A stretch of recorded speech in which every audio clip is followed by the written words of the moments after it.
Hai guys, welcome back to my YouTube channel. Jadi, sesuai dengan janji aku kemarin di video aku yang tips pengajuan nikah dinas part yang pertama, jadi hari ini aku mau bikin lanjutan lagi videonya untuk part yang kedua. Seperti biasa, sebelum kita lanjut ke videonya, jangan lupa kalian klik tombol subscribe yang ada di bawah, kemudian kalian klik like sebanyak-banyaknya, dan juga kalian komen sebanyak-banyaknya di bawah. Oke, tanpa berlama-lama lagi, kita langsung aja ke video selanjutnya. Oke, di sini aku mau mengingatkan lagi ke kalian kalau berkas yang aku urus kemarin itu berdasarkan pengalaman pribadi aku. Nah, jadi nanti kalian bisa sesuaikan ya sama persyaratan yang diminta oleh kesatuan calon suami kalian.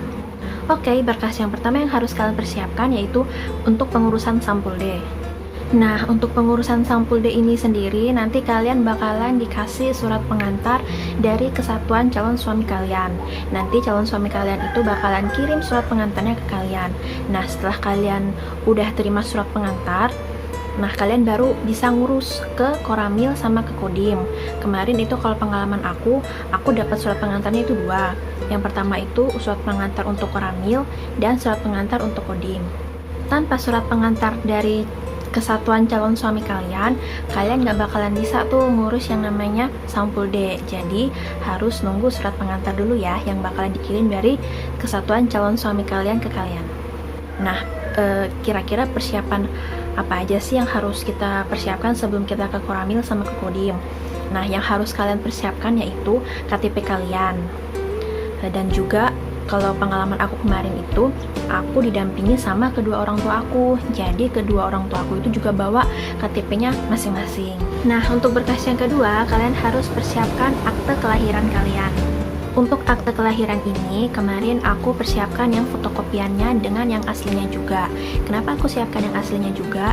Supaya nanti kalau seandainya kita udah pengajuan nikah dinas, takutnya nanti untuk jaga-jaga gitu ya, takutnya nanti bakalan dicocokin tuh antara yang fotokopi sama yang aslinya. Jadi aku pakai yang fotokopi dengan yang aslinya juga.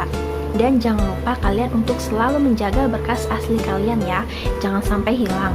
Kalau seandainya hilang kan bakalan ribet tuh, bakalan ngurus lagi ya kan, bolak-balik sana sini ke instansi atau ke kantor terkait untuk pengurusan berkas yang hilang tersebut. Nah, ini banyak banget yang bertanya ya kan, Kak, kira-kira fotokopinya berapa lembar sih? Nah, untuk fotokopiannya itu terserah kalian. Kalian bisa menyesuaikan berapa lembar kalian mau fotokopi. Dan yang lebih pastinya lagi, kalian bisa nanya sama calon suami kalian gitu ya kan, kira-kira berapa lembar yang harus dikopi gitu. Oke, berkas yang ketiga yaitu ijazah. Nah, di sini aku siapkan ijazahnya itu lengkap ya, dari mulai ijazah SD sampai dengan perguruan tinggi. Karena memang ijazah terakhir aku itu kan di perguruan tinggi. Jadi ya, aku siapkan lengkap aja gitu buat jaga-jaga gitu. Kalau memang yang dimintanya cuman ijazah terakhir aja, ya kalian store yang ijazah terakhir. Kecuali kalau memang diminta lengkap, baru kalian kasih yang lengkap. Nah, ini tips untuk jaga-jaga aja ya, kalian persiapkan saja. Kan nggak ada salahnya juga kan kalau memang kita siapkan secara lengkap gitu. Jadi kalian bisa menyesuaikan ya sama riwayat pendidikan kalian. Kalau misalnya kalian riwayat pendidikannya cuma dari SD sampai dengan SMA, ya kalian siapkan aja ijazahnya mulai dari SD sampai SMA, begitu juga sebaliknya. Terus jangan lupa kalian siapkan juga legalisirnya ya. Berkas selanjutnya yang harus kalian persiapkan yaitu KTP. Nah, di sini aku persiapkan KTP aku sendiri dan juga KTP kedua orang tuaku. Nah, untuk KTP kedua orang tua itu cukup kalian fotokopi saja ya. Lebih bagusnya lagi kalau kalian fotokopinya mungkin bisa lebih banyak gitu. Berkas selanjutnya yaitu KK atau kartu keluarga. Nah, di sini kemarin aku selama pengurusan aku siapkan yang fotokopiannya dan juga yang aslinya juga. Sama seperti akte kelahiran. Aku di sini siapkan yang aslinya supaya untuk jaga-jaga aja gitu ya kan. Takutnya nanti bakalan dicocokin gitu, bakalan dicek lagi kan yang fotokopiannya sama yang aslinya gitu. Apakah memang benar data-datanya itu sesuai. Berkas selanjutnya yaitu surat keterangan belum pernah menikah. Nah, di sini kalau berdasarkan pengalaman aku, kemarin aku ngurus surat keterangan belum pernah menikahnya itu di kantor KUA. Sebelumnya aku pergi ke kantor kelurahan ya kan. Karena memang seperti yang kita tahu, kalau surat keterangan belum pernah menikah itu kan kebanyakan kita bisa ngurusnya di kantor kelurahan. Tapi ternyata di wilayah tempat tinggal aku itu, untuk ngurus surat keterangan belum pernah menikahnya itu di kantor KUA. Jadi aku dari kantor kelurahan itu diarahin ke kantor KUA untuk ngurus surat keterangan belum pernah menikahnya. Jadi kalian bisa menyesuaikan ya di mana tempat tinggal kalian gitu. Misalnya kalau memang surat keterangan belum pernah menikahnya itu bisa diurus di kantor kelurahan, ya monggo silahkan kalian urus gitu ya kan. Karena ini biasanya sih beda wilayah gitu ya kan, berarti beda kebijakannya juga untuk pengurusan surat menyuratnya. Nggak perlu juga kalian harus ngotot ya kan, enggak, soalnya katanya Kak Ica itu ngurusnya itu di kantor KUA, jadi aku harus ngurus suratnya itu di KUA juga. Enggak ya guys, enggak kayak gitu. Pokoknya kalian sesuaikan aja. Intinya di sini kita ngurus surat keterangan belum pernah menikah, entah itu dari kantor kelurahan, entah itu dari kantor KUA, pokoknya judulnya itu suratnya belum pernah menikah, itu aja. Saat pengajuan nikah dinas nanti juga nggak bakalan dipermasalahkan kok, ini surat keterangan belum pernah menikahnya diurus di mana, nggak bakalan guys. Yang penting judul suratnya itu yaitu tadi, surat keterangan belum pernah menikah. Oke, selanjutnya berkas yang harus diurus yaitu surat model N1 sampai dengan model N4. Nah, di sini lagi-lagi aku ngurusnya sama ya di kantor KUA. Biasanya kan di tempat lain di kantor kelurahan nih, tapi di tempat tinggal aku ya aku ngurusnya di kantor KUA gitu. Jadi bersamaan dengan surat belum pernah menikah itu aku sekaligus ngurus gitu. Dan jangan lupa ya guys, setiap kali kita sudah mengurus berkas-berkas seperti tadi surat-suratnya itu, kalian jangan lupa untuk memfotokopinya. Kenapa? Supaya menjadi arsipnya kita gitu ya kan. Takutnya nanti mungkin dibutuhkan pas pengajuan nikah dinas gitu ya kan. Jadi kita sudah punya senjata gitu ya kan untuk kita kumpulkan nanti kalau memang diminta fotokopiannya gitu. Oke, berkas selanjutnya yaitu surat persetujuan kedua orang tua atau wali dari calon istri. Nah, nanti di sini untuk formatnya kalian bakalan bisa dapat dari calon suami kalian. Nanti calon suami kalian juga bakalan ngirim ke kalian. Tinggal nanti kedua orang tua kalian itu tanda tangani. Pokoknya disesuaikan aja sama formatnya. Ditandatanganin oleh siapa dan apakah memang memerlukan materai atau tidak. Ini aku agak-agak lupa soalnya lumayan lama ya dari tahun kemarin aku pengajuannya. Nah, selanjutnya berkasnya yaitu surat kesanggupan calon istri. Nanti formatnya bakalan kalian dapat dari calon suami kalian gitu. Nanti calon suami kalian bakalan kirim bersamaan dua surat tadi, surat persetujuan dengan surat kesanggupan calon istri gitu. Nah, untuk surat kesanggupan calon istri ini kita bakalan tanda tangan di atas materai 6.000. Nah, dimana di sini inti dari surat kesanggupan ini, dimana kita memang benar-benar bakalan harus mematuhi segala peraturan yang ada di lingkungan TNI. Berkas selanjutnya yaitu SKCK. Nah, untuk pengurusan SKCK ini sendiri, kemarin aku ngurusnya itu di Polres. Nah, untuk SKCK-nya ini itu yang diurus SKCK untuk diri kita sendiri sama SKCK untuk kedua orang tuanya kita ya, ibu dan bapak itu. Nah, untuk alasan keperluannya itu untuk saya sendiri itu kemarin aku pakai alasan untuk melengkapi administrasi nikah dinas dengan anggota TNI AD. Nah, kemarin untuk keperluannya untuk SKCK kedua orang tuaku itu kemarin aku makainya untuk melengkapi administrasi wali nikah dinas dengan anggota TNI AD, ya kurang lebih seperti itulah. Nah, itu dia tadi berbagai persyaratan secara garis besar yang harus diurus oleh calon istri. Semoga sampai di sini kalian bisa paham ya. Oh ya, sebelum lanjut ke tips selanjutnya, kita tonton lagi yuk cuplikan film Jelita Sejubahnya.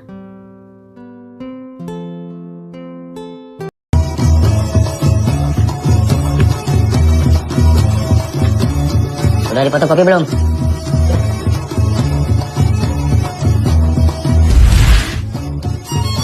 Saripah, rambutnya kok nggak dicepol? Nanti kalau ngadep rambutnya dicepol ya. Iya, maaf Bu, saya tidak tahu. Saripah sudah berapa lama pacaran sama Jaka? Sebulan Bu. Cepat betul. Jaka ini pacarnya yang berapa? Yang pertama Bu. Wah, pacaran cuma sebulan sudah mau langsung nikah. Betul, sudah mantap. Mantap.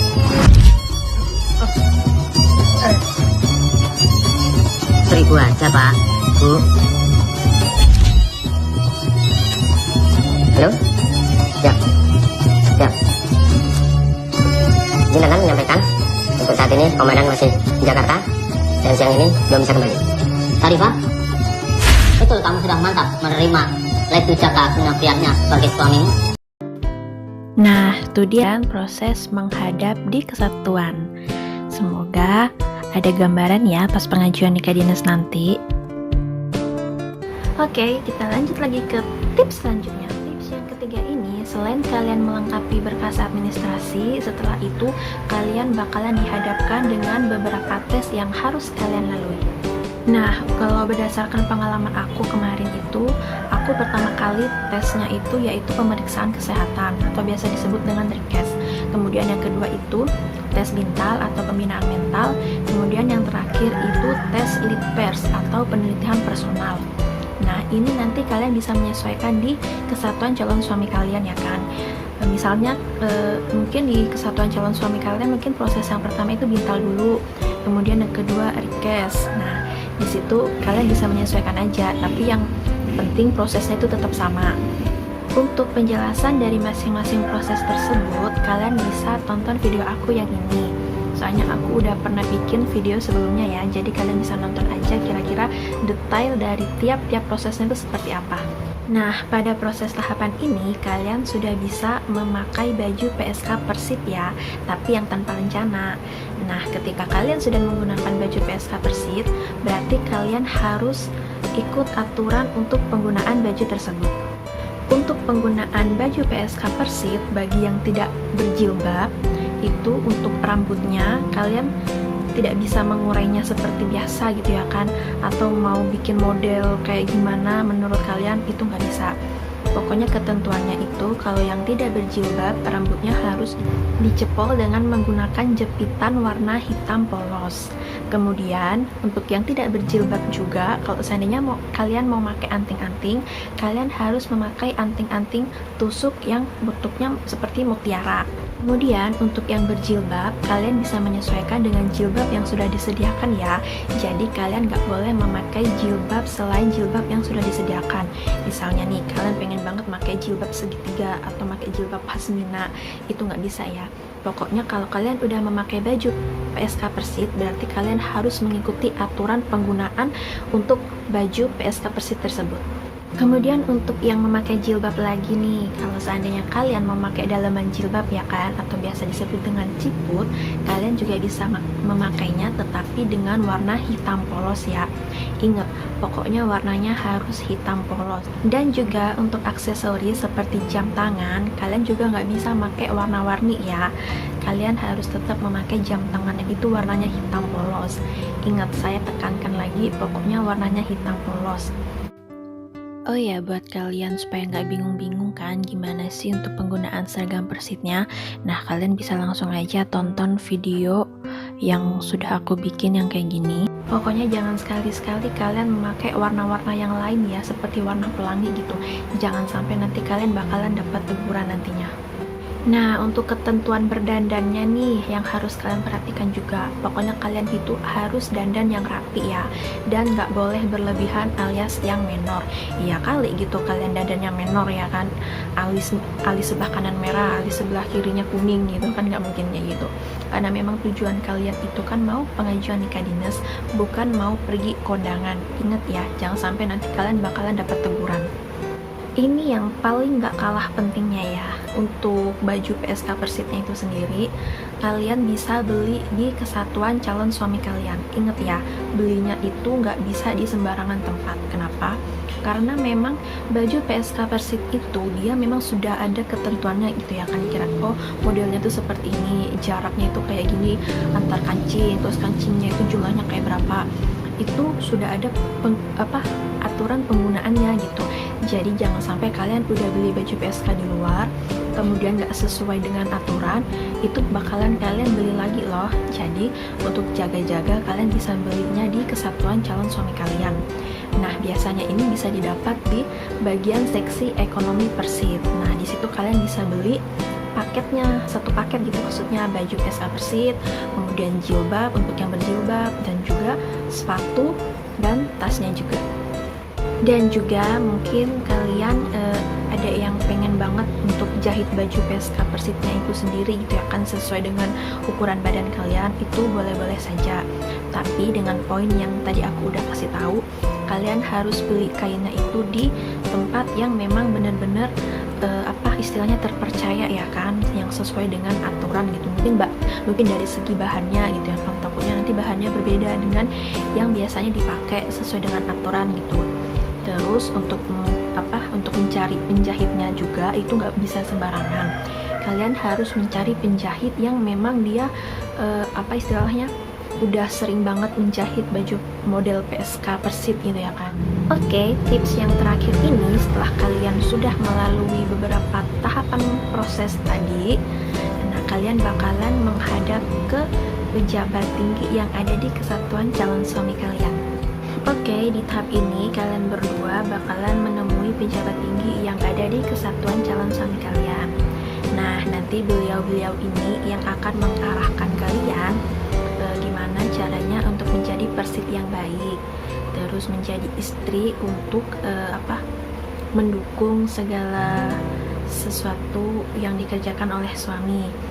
Dan jangan lupa kalian untuk selalu menggunakan kata-kata yang sopan dan juga baik. Jangan duduk dulu kalau memang belum dipersiapkan untuk duduk.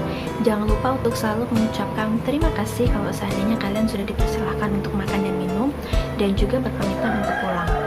Dan juga bagi kalian yang memang punya rencana untuk pengajuan nikah dinas, jangan lupa kalian mulai dari sekarang bisa menghafal gitu ya kan, tentang himne dan mars Persit. Kemudian kalian bisa pelajari tentang lambang-lambang Persit, visi misi dan juga watak Persit. Nah, di sini aku udah bikin videonya, jadi kalian bisa klik aja langsung kalau memang kalian pengen menghafal atau sekedar pengen belajar, pengen tahu tentang Persit gitu ya kan. Pokoknya seputar Persit itu kalian harus tahu. Jaga-jaga aja, jangan sampai nanti pas menghadap di ibu-ibu Persitnya kalian udah bisa jawab. Dan juga kalian harus tahu ya, dan wajib tahu pangkat dari calon suami kalian itu apa, terus NRP-nya berapa, dan juga atribut yang dipakai oleh pasangan kalian itu namanya apa. Biasa kan kalau dia pakai baju PDH itu kan untuk pengajuan nikah dinas itu kan, kalau yang cowoknya pakai baju PDH ya kan, itu kan biasanya ada atribut-atribut yang nempel di bajunya dia gitu ya kan, di bagian atasnya gitu. Nah, kalian harus tahu itu nama atributnya apa. Jangan sampai nanti kalian dites gitu ya kan. Soalnya itu pengalaman aku dulu waktu aku tes lead pers, itu sempat ditanyain gitu ya kan, nama atribut yang dipakai sama calon suamiku itu apa namanya. Nah, jadi ini aku berbagi pengalaman aja sama kalian untuk jaga-jaga jangan sampai kalian ditanyain hal yang sama seperti aku. Oh ya, jangan sampai lupa satu hal ini, yaitu soal kepangkatan yang ada di TNI AD. Kalian harus tahu mulai dari sekarang ya, soalnya jangan sampai nanti kita salah manggil gitu antara om dan juga bapak gitu. Pokoknya kita harus sesuaikan dengan pangkatnya. Nah, kalian bisa nanya juga sama calon suami kalian kalau seandainya pangkatnya ini kita manggilnya apa. Dan juga aku udah bikin videonya tentang kepangkatan yang ada di TNI AD. Nah, disitu kalian bisa pelajari pangkat apa aja yang harus kita tahu. Dan nggak jarang juga kalian bakalan ditanyain seputar tentang kalian berdua gitu. Misalnya kalian bakal ditanyain pacarannya udah berapa lama, terus bisa juga ditanya kerjanya apa sebelumnya, atau enggak mungkin bisa juga ditanya kamu yakin mau nikah sama tentara, udah siap belum kalau mau nikah sama tentara, hidup di asrama harus mengikuti aturan yang ada di asrama juga. Ya pokoknya seputar tentang personal kalian berdua, karena ini pengalaman aku juga sempat ditanyain gitu ya kan, seputar kita berdua gitu. Nah, untuk proses menghadap yang terakhir ini kita bakalan menghadap ke komandan. Nah, setelah komandan ACC, maka berakhir dan selesai sudah pengajuan nikah dinas kita. Selanjutnya kita serahkan sama calon suaminya kita untuk mengurus sisa-sisa surat yang harus diurus. Misalnya untuk mengurus surat izin menikahnya gitu ya kan. Harus diingat ya, surat izin menikahnya ini itu mempunyai masa berlaku. Nah, masa berlakunya itu terhitung 6 bulan sejak dikeluarkannya surat izin menikah tersebut. Jadi jarak antara nikah dinas ke nikah sipil atau nikah KUA-nya itu harus memang nggak lewat dari 6 bulan ya. Nah, itu dia tadi beberapa tips yang udah aku kasih ke kalian seputar tips pengajuan nikah dinas. Semoga bisa bermanfaat buat kalian dan semoga kalian gak bingung-bingung lagi ya, dan bisa lebih dipahami lagi. Dari penjelasan aku yang sebelum-sebelumnya ini, semoga kalian bisa menyimpulkan ya gimana ribetnya proses pengajuan nikah dinas. Jadi memang benar-benar tips awal yang udah aku kasih ke kalian yaitu mental kalian memang benar-benar harus dipersiapkan. Proses pengajuan nikah dinas ini itu merupakan awal babak baru untuk kita dalam hidup nantinya di lingkungan tentara gitu ya kan. Kita masih banyak belajar lagi dalam hal menyesuaikan kehidupan nanti setelah kita menikah nantinya, dan gimana caranya kita bergaul dengan baik selama kita hidup di asrama. Oh ya, banyak juga yang bertanya ya kan, Kak, kira-kira proses pengajuan nikah dinasnya itu berapa lama sih? Nah, di sini aku mau kasih tahu ke kalian, ini poin yang penting buat kalian juga. Kalau proses pengajuan nikah dinas itu nggak bisa kita tentukan mau berapa bulan gitu ya kan baru selesai. Ini tergantung dari kondisi yang ada di lapangan. Seperti yang pernah aku bilang, beda kesatuan, beda pimpinan, beda juga kebijakannya gitu ya kan. Nah, tips yang sudah aku kasih ke kalian ini itu berdasarkan pengalaman aku. Nah, berdasarkan pengalaman aku, kemarin aku pengajuan nikah dinasnya itu baru selesai 1 bulan lebih. Nah, pengalaman aku dengan pengalaman kalian itu nggak bakalan sama, karena kondisi di lapangan itu bakalan berbeda antara yang aku alami sama yang kalian alami.